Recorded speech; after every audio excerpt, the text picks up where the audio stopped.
महाड़ा के अफसरों की लापरवाही की वजह से महाड़ा कर्मचारी की हुई मौत। वीआरएस लेकर वो अपना इलाज कराना चाहता था, पर महाड़ा के सरकारी टेबल पर अटकी रही फाइल। महाड़ा कर्मचारी की बिना इलाज के हुई दर्दनाक मौत। बांद्रा के महाड़ा में सीनियर क्लर्क के रूप में काम करने वाले नरेंद्र ढाकोलिया नाम के एक व्यक्ति की दर्दनाक मौत हो गई।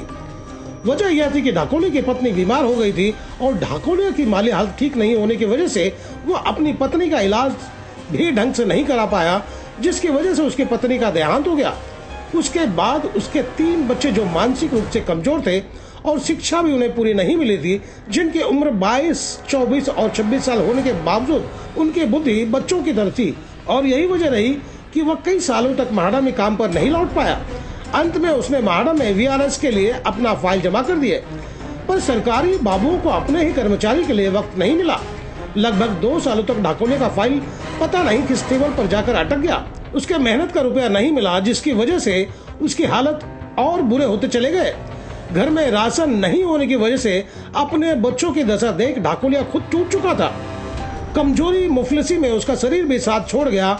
नरेंद्र की बहन जो खुद बामुश्किल अपनी जिंदगी गुजार रहे थे, जैसे तैसे उसका इलाज कराए, पर अंत में उन्होंने भी अपना हाथ खड़ा कर दिए, क्योंकि महंगा इलाज और कीमती दवाओं के लिए उनकी जमा पूंजी भी लगभग खत्म हो चुकी थी, जिसका नतीजा यह कि गरीब इंसान तिल तिल मौत के करीब पहुंचता चला गया और अंत में ढाकोलिया बिना इलाज के इस दुनिया को अलविदा कह गया। महाड़ा के सरकारी बाबू को शर्म आनी चाहिए, जिन्होंने अपने टेबल पर धूल खाने के लिए उस फाइल को रख छोड़ा है। अगर अब भी ढाकोलिया के फंड सर्विस का रुपया नहीं दिया जाता तो अब 3 बच्चों के मौत का जिम्मेदार महाड़ा के अधिकारी होंगे। हमें जब नरेंद्र ढाकोलिया की हालत के विषय में जानकारी मिली थी, तब हम उनसे मिलने पहुंचे थे। देखिए उस वक्त उन्होंने क्या बताया था हमें। सबसे पहले आपका नाम जानना चाहेंगे। मेरा नाम नरेंद्र बी ढाकोलिया है। नरेंद्र जी, ये बताएं कि क्या तकलीफ हो गई आपको? कमजोरी वगैरह, खाना वाना नहीं जाने का प्रॉब्लम है। किडनी का प्रॉब्लम है। एक किडनी है, एक किडनी नहीं है। राइट का है, लेफ्ट का नहीं है किडनी। अच्छा, किडनी नहीं है? किडनी नहीं है। इस बात की जानकारी कैसे मिली आपको कि आपके पास सिर्फ एक किडनी है? हॉस्पिटल कमजोरी से पहले भी 16 में मैं एडमिट था और 17-18 में भी एडमिट था साइन हॉस्पिटल में जी। तो और अभी भी होने लगा।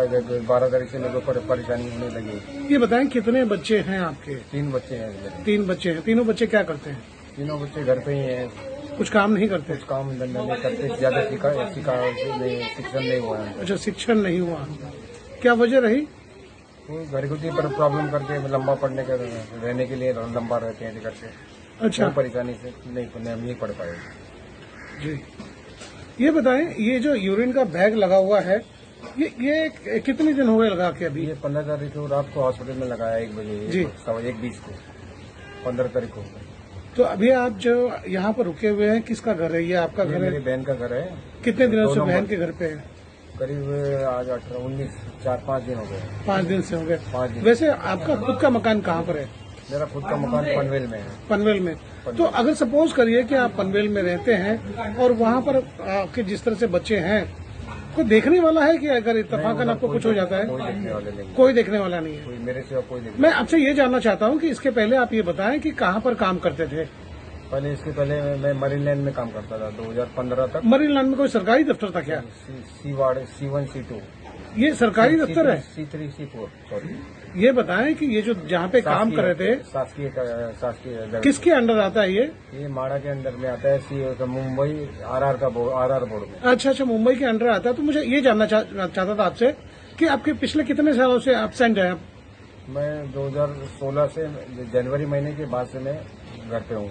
अच्छा, मतलब क्या वजह रही कि आप घर पे बैठ गए? तबीयत ठीक नहीं होने के वजह से मैं 2-3 बरस नहीं बता सका। और मेरा जो जांच सर्टिफिकेट था वो भी मेरे को उसी लेट मिला। मेरे को जांच प्रमाण पत्र भी। और आपकी वाइफ की तबीयत कैसे रहती थी? मेरी वाइफ भी 15 में गुजर गई है। 16/2/2015 में वाइफ भी गुजर गई थी। तो उनका पैर का था प्रॉब्लम था, गठिया का प्रॉब्लम था। अच्छा, एक पैर में। मतलब तब से लेकर अब तक आप घर पे रह गए और आपने अपनी नौकरी मतलब ज्वाइन नहीं की, तो क्या आपने कोशिश किया कि आप वीआरएस ले लें ताकि आपके बकाया रकम मिल जाए आपको? मैं वीआरएस के बारे में अर्जी दिया हूँ 2/9/2000 में। कहाँ, महाड़ा में दिए हैं? महाड़ा में उन्हें मरीन लाइन और ए ब्रांच में प्रशासकीय अधिकारी। तो ये महाड़ा के अंडर ही आता है ना? महाड़ा के अंदर में RR बोर्ड। RR बोल। तो अभी तक आपका वो निपटारा नहीं हुआ, आपका कि हिसाब किताब नहीं हुआ? नहीं, कुछ नहीं मिल पाया मुझे। क्या वजह है, कभी पूछने की कोशिश की आपने? नहीं, मैं तो जा नहीं सकता था, नहीं तबियत ठीक नहीं होने के कारण। मेरे बहन वगैरह है नेती स्वामी जी। वो जाके इंक्वायरी कर रहे थे, तो उनको भी जानबूझ के इधर से सुनते ही इधर से निकाल देते हैं वो लोग। अच्छा, मतलब वहाँ दफ्तर में भी टाल मटोल किया जा रहा है। आपको जो अगर आपको लगता है कि आपके अगर पैसे आपको मिल जाते तो सही ढंग से आपका इलाज हो सकता था? हो सकता है। देखिए, यही शख्स है जो बिना इलाज के इस दुनिया से कूच कर गया है। यही वो बच्चे हैं जो अपने पिता के साथ साई की तरह खड़े रहते थे, जिसकी वजह यह है कि वह खुद इतने मजबूर है कि उन्हें आज तक यह नहीं पता हम जिंदे हैं और जिंदा रहने के लिए जीवन में क्या कीमत अदा करनी होती है। सुने आंखों देख हाल।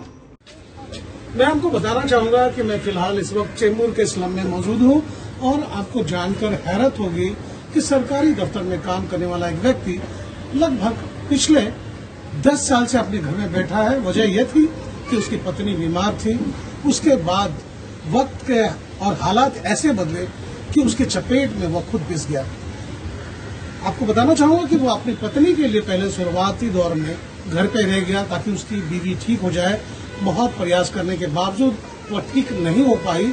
उसके बाद वो चल बसी और उसके सदमे से वो व्यक्ति और परेशान हो गया। वजह थी कि उसके 3 बच्चे हैं जो दिमागी तौर पर उतने सशक्त नहीं है जितने होने चाहिए, जितने चालाक होने चाहिए। आज की तारीख में वो चीज नहीं है। दूसरी बात, उसकी शिक्षा भी उतनी नहीं है ताकि उसे कहीं काम मिल सके।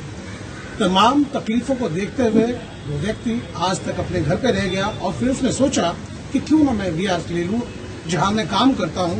लगभग 2 दशक से ज्यादा वहां पर काम कर चुका है। लेकिन हैरत की बात यह है कि सरकारी दफ्तर में जब उसने VRS के लिए एप्लीकेशन डाला तब आज तकरीबन 2.5 साल हो गए हैं और सरकारी बाबू उनके फाइल को नजरअंदाज कर रहे हैं। और जिसकी वजह से यह व्यक्ति, जिसका नाम है नरेंद्र ढाकुलिया, आज वो खुद बीमारी के चपेट में है, खुद बीमार है। यूरिन में इन्फेक्शन की बात हो गई है और जिसकी वजह से उसे एक पैकेट लटका दिया गया है यूरिन पास होने के लिए और दिन ब दिन उसकी हालत खराब हो रही है। अगर समय रहते सरकारी दफ्तर से अगर पैसे मिल जाते हैं तो वो पैसे उसके काम आ जाएंगे। अगर पैसे नहीं मिलते हैं तो जाहिर सी बात है कि जो लोग उसका सहयोग कर रहे हैं वो कब तक करेंगे। तो दोस्तों, आपको मेरी खबर बेहतर लगी हो तो लाइक करें, सब्सक्राइब करें और बेल आइकन दबा दें। आप हमें कोई सुझाव देना चाहते हैं तो कमेंट बॉक्स पर लिख भेजें। तो गोपाल साहब को दीजिए इजाजत। हम जल्द दूसरी खबर के साथ हाजिर होंगे।